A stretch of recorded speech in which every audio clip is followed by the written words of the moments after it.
France and Germany have called for the right to reintroduce border controls within the passport-free Schengen zone for as long as 4 years in the face of the continuing threat of terrorism. The proposal, backed by Austria, Denmark and Norway and leaked to several European media organizations, said that in exceptional circumstances, Schengen members should be able to double the length of time for which they are currently allowed to suspend the zone along their internal borders. This is what I would call near news. They are talking about gathering support for a draft legislation. This legislation would have to be passed, and then it would have to be implemented. So we're clearly very far from this path. But what they're asking for is, right now you can close the borders due to terrorist threat, security threat, for 6 months to 2 years, and they want to push this up to 4 years.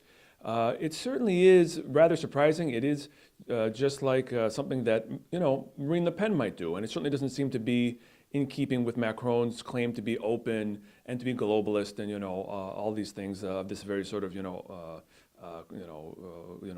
curious nature. Schengen rules allow member states to reintroduce internal border ID checks for up to 6 months in the event of a serious threat to public policy or internal security. This can be extended by additional 6 months periods up to a maximum of 2 years. It's very, very unlikely. Are they going to close the borders to trucks?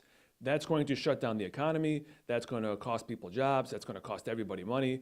Are they going to close it to tourists?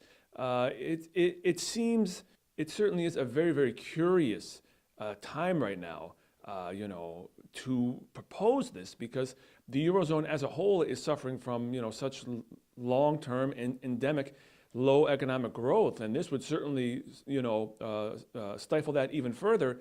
And what is the real terrorist threat here? It certainly has been overblown. France has had only 2 major terrorist attacks in the past 2 years, and we have been in a state of emergency for almost 2 years. The European Commissioner for Migration and Home Affairs, Dimitris Avramopoulos, who had previously said it was time to go back to the normal functioning of the Schengen zone, said that after a meeting of interior ministers on Thursday that Brussels understood the country's concerns. The Commission's President Jean-Claude Juncker, who in the State of the Union address this week called for a widening of the Schengen area to include Romania and Bulgaria. This is Farah Al-Hashim reporting for KTV2 News, Paris.